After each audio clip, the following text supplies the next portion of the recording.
उत्तर प्रदेश के माननीय राज्यपाल श्रीमती आनंदीबेन पटेल जी, हमारे विचार परिवार के प्रमुख राष्ट्रीय स्वयंसेवक संघ के सरसंघ चालक सरदेव डॉक्टर मोहन राव भागवत जी, श्री राम जन्मभूमि तीर्थ क्षेत्र न्यास के अध्यक्ष पूज्य महंत नृत्य गोपाल दास जी महाराज, देश के विभिन्न पंथ और संप्रदायों के आज के इस कार्यक्रम में उपस्थित पूज्य संतगण, आचार्यगण, धर्माचार्यगण, श्री राम जन्मभूमि तीर्थ क्षेत्र न्यास के सभी पदाधिकारीगण, विचार परिवार समेत देश और दुनिया के कोने कोने में इस पूरे कार्यक्रम का साक्षात अनुभूति करने वाले सभी मर्यादा पुरुषोत्तम भगवान श्री राम के सभी भक्तगण और तीर्थ क्षेत्र न्यास के महासचिव श्री चंपत राय जी, मैं आदरणीय प्रधानमंत्री जी का मर्यादा पुरुषोत्तम भगवान श्री राम की इस पावन धरा पर 5 शताब्दी की इस बहुप्रतीक्षित लंबे संघर्ष और साधना की सिद्धि की स्मृति के अवसर पर भूमि पूजन और कार्य शुभारंभ के इस अवसर पर उत्तर प्रदेश के इस धराधाम पर 7 पवित्र पुरियों में से एक अवधपुरी में हृदय से अभिनंदन करता हूं, स्वागत करता हूं।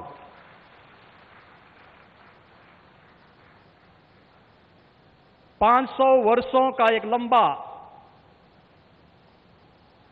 बड़ा और कड़ा संघर्ष, साधना, लेकिन भारत के लोकतांत्रिक मूल्यों, भारत की न्यायपालिका और भारत की कार्यपालिका की ताकत शांतिपूर्ण ढंग से, लोकतांत्रिक पद्धति से और संविधान सम्मत तरीके से समस्याओं का समाधान कैसे हो सकता है। आदरणीय प्रधानमंत्री जी के नेतृत्व में भारत ने दुनिया की सभी ताकतों को इस बात का एहसास कराया है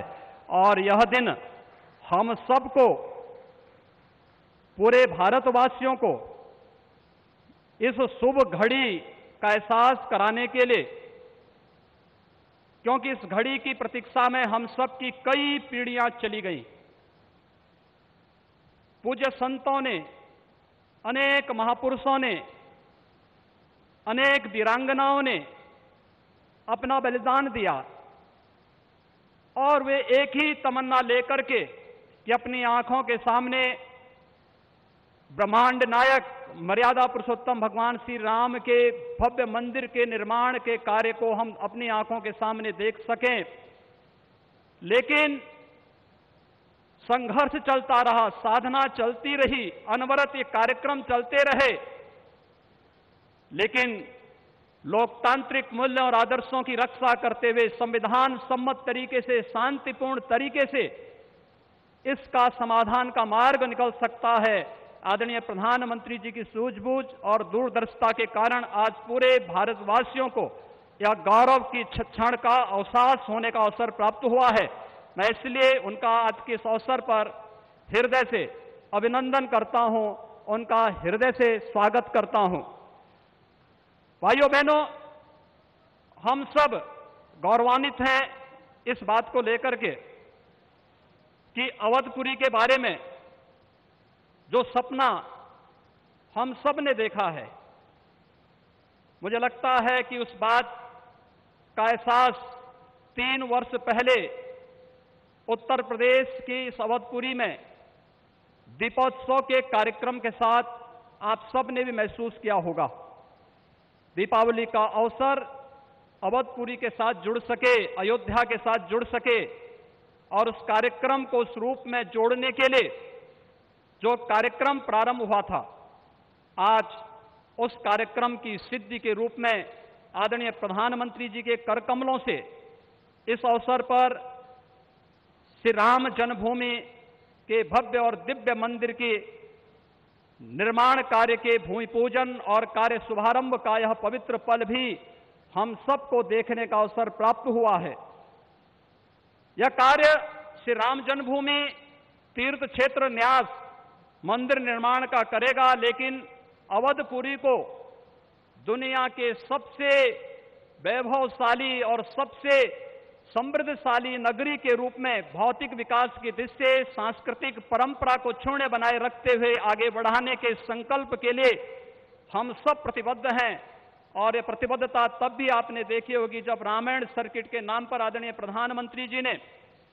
देश के उस श्रद्धा को सम्मान देने का कार्य किया। स्वदेश दर्शन के नाम पर यहां के घाटों के सुंदरीकरण के कार्य को आगे बढ़ाने का कार्य हुआ और राम कथा के साथ साथ अन्य तमाम प्रकार की गतिविधियां यहां पर चलती हुई दिखाई दी और आज उसकी एक महत्वपूर्ण कड़ी के रूप में हम बहुप्रतीक्षित इस तिथि के अवसर पर आदरणीय प्रधानमंत्री जी का हृदय से अभिनंदन और स्वागत करते हैं। हम सबके लिए आज का यह दिन अत्यंत भावनात्मक दिन है। यह हमारे लिए उमंग और उत्साह का दिन भी है और हम सबके लिए इसलिए भी यह दिन अत्यंत महत्वपूर्ण है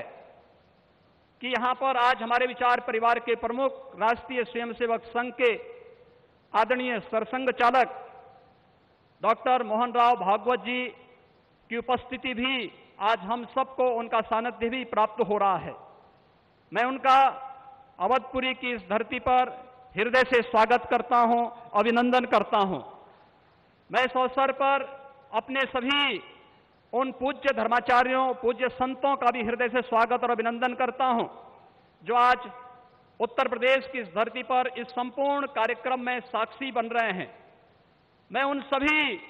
पूज्य संतों और महानुभावों का भी हृदय से स्वागत और अभिनंदन करता हूं जिनकी प्रत्यक्ष अनुभूति हम लोग यहां पर कर तो रहे हैं, लेकिन वे प्रत्यक्ष रूप से यहां पर इस कार्यक्रम में सहभागी नहीं बन पा रहे हैं क्योंकि वैश्विक महामारी कोरोना के खिलाफ जो लड़ाई देश की चल रही है, उस लड़ाई में हम सब ने उस प्रोटोकॉल का पालन करने के लिए जो गाइडलाइन भारत सरकार ने जारी की है, उसके तहत ही सीमित संख्या में अतिथियों का आमंत्रण हो सकता था और उसका पालन करते हुए भी हमें इस ऐतिहासिक तिथि को देश और दुनिया के सामने प्रस्तुत करना है। इस भाव के साथ मैं उन सभी महानुभावों का हृदय से स्वागत करता हूं। उन सबको किसी न किसी रूप में हम आने वाले कार्यक्रमों में सहभागी बनाने का आयोजन आने वाले समय में इन वर्षों में करेंगे कि उनकी उपस्थिति प्रत्यक्ष अनुभूति अयोध्या में हो सके और उनकी प्रत्यक्ष अनुभूति के माध्यम से यह कार्यक्रम अवधपुरी को जो गौरव मिलना चाहिए, इस गौरव को हम आगे बढ़ा सकें। हम सबके लिए आज का दिन इसलिए भी महत्वपूर्ण है। यह कार्यक्रम केवल मंदिर निर्माण के कार्यक्रम का शुभारंभ ही नहीं, एक उस भारत को एक दुनिया के सामने प्रस्तुत करने का भी एक अवसर है जिसे आज से 6 वर्ष पहले आदरणीय प्रधानमंत्री जी ने राम राज्य की उस अवधारणा को चरितार्थ करने के लिए आगे बढ़ाया था, जिसमें किसी के साथ न जाति के नाम पर, न क्षेत्र के नाम पर, न भाषा के नाम पर कोई भेदभाव नहीं और सबका साथ सबके विकास की भावना को चरितार्थ करते हुए जिस कार्यक्रम को 6 वर्ष पहले आगे बढ़ाया था, भगवान राम का यह भव्य और दिव्य मंदिर भगवान राम की यश और कीर्ति के अनुरूप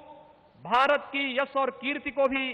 देश और दुनिया के अंदर इसी रूप में आगे बढ़ाने का कार्य करेगा। इस विश्वास के साथ मैं एक बार फिर से आज के इस अवसर पर आदरणीय प्रधानमंत्री जी का,